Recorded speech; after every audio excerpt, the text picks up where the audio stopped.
20 जवान हमारे शहीद हुए। खबर ऐसी आ रही है कि 40 जवानों को मार करके हमने बदला ले लिया है, लेकिन बदला अभी बाकी है। चीन को वापस कैसे खदेड़ा जाए, और ऐसी स्थिति जब क्रिएट हो जाती है तो आर्मी के लिहाज से कैसे रिएक्ट करना चाहिए? देखिए, मैं दो तीन चीजें पहले क्लैरिफाई करना चाहूंगा, क्योंकि अभी मुझे लग रहा है कि डिबेट आपकी पॉलिटिक्स की तरफ ज्यादा जा रही है और नहीं, तथ्यों की तरफ आप उसे आर्मी की तरफ ले आइए सर। हाँ, मैं अभी आपको सबसे पहले ग्राउंड सिचुएशन बता देता हूं सबको, ताकि ये चीज क्लियर हो जाए कि ये मेरी जमीन उसकी जमीन, क्या कंफ्यूजन है। सबसे पहले, स्वतंत्र भारत और चीन के बीच में अभी तक कोई भी बॉर्डर ट्रीटी नहीं है। तो ये कहना कि ये जमीन किसकी है, किधर है, कि ये टोटल गलत है। जो बॉर्डर हम लोग मानते हैं लद्दाख के पास में, वो जॉनसन लाइन है, जो चीन नहीं मानता। जो ईस्ट में हम लोग बॉर्डर मानते हैं वो मैकमोहन लाइन है, जो चीन नहीं मानता। जो साइन हुई थी ट्रीटी, वो ब्रिटिश इंडिया और तिब्बत के बीच में हुई थी, और उसके ऊपर चीन के आदमी ने हस्ताक्षर जरूर किए थे, लेकिन कम्युनिस्ट पार्टी ने उसको रेटिफाई नहीं किया, इसलिए ट्रीटी नहीं है। लाइन ऑफ एक्चुअल कंट्रोल जो है, ये 62 में जो पोजीशंस थी, उसके ऊपर जो दोनों देशों की विचारधारा है, उसकी इमेजिनरी लाइन है। ग्राउंड के ऊपर कोई लाइन नहीं है, कोई मार्किंग नहीं है।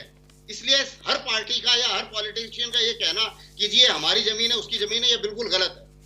अब बात बनती है कि एक perception of line of actual control है चीन का, और एक परसेप्शन हमारा है।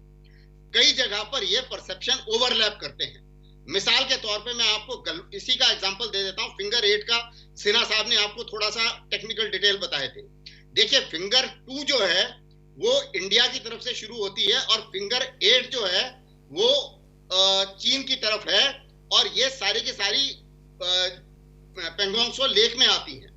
हम लोग पेट्रोलिंग करते थे ये मान के कि ये हमारा इलाका है, हम 2 से लेके 8 तक जाते थे।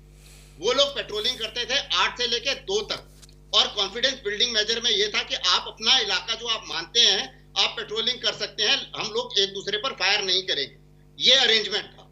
अब क्या हुआ है कि चीन ने आके फिंगर 4 के ऊपर पेट्रोल करके वापस जाते थे, वो पहले नॉर्मल था, होता रहा है।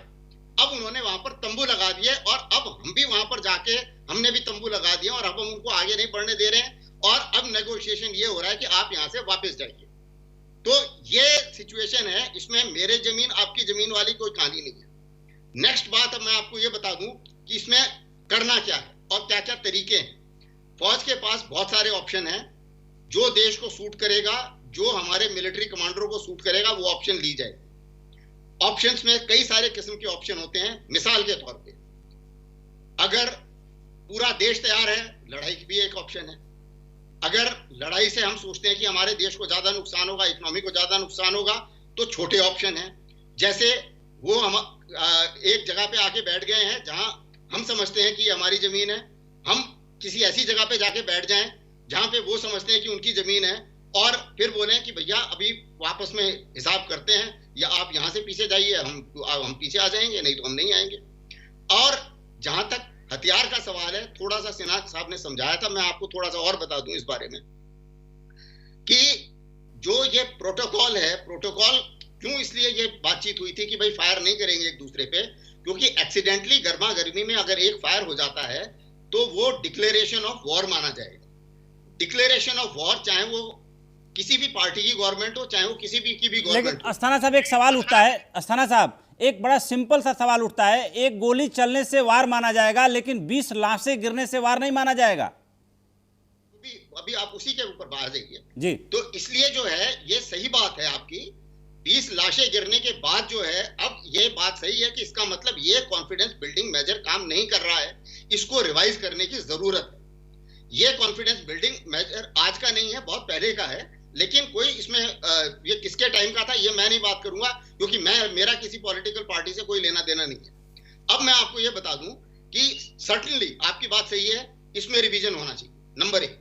नंबर 2, इस बारे में भी मैं आपकी ये दर्शकों के लिए मैं क्लियर करना चाहता हूं कि उनके काफी कैजुअलिटी हुई है। ग्लोबल टाइम्स ने माना है कि हमारी कैजुअलिटी हुई है, उनके पेपर में लिखा हुआ है कि हम अपनी कैजुअलिटी को अपने लोगों को सामने दर्शा नहीं रहे हैं ताकि बातचीत और ना बिगड़ जाए और ना भड़क जाए। और जैसा कि ये जो पेपर्स में आ रहा है उसके मुताबिक उन्हीं के पेपर से पढ़ के मैं बात कर रहा हूं कि उनको ये लग रहा है, इसीलिए वो ये बयान दे रहे हैं कि भाई हमारी कमजोरी ना समझा जाए इसको, क्योंकि उनके काफी आदमी मर चुके हैं और उनकी कैजुअलिटीज हमसे काफी ज्यादा हुई हैं इस मुठभेड़ में।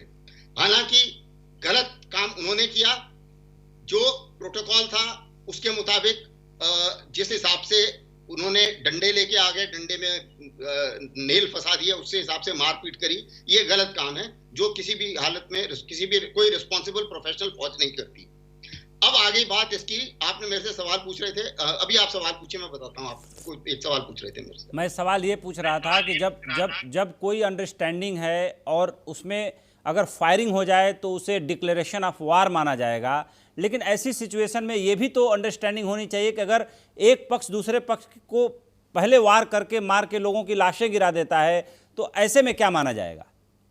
ये गलत, सही बोल रहे हैं आप। इसका मतलब अभी जब हम बातचीत करें, नेक्स्ट राउंड जब बातचीत का होगा तो उसमें इस चीज को पक्का बातचीत करनी चाहिए कि भाई ये जो सीबीएम मेजर आज तक जो चले आ रहे हैं, पिछले 2 दशकों में जो ये 5 जिनकी बात कर रहे थे जनरल सिन्हा साहब, मैं रिपीट नहीं करूंगा, तो इसका मतलब ये अभी इफेक्टिव नहीं है, क्योंकि इनको ये लोग गलत तरीके से इस्तेमाल कर रहे हैं कि गोली नहीं चला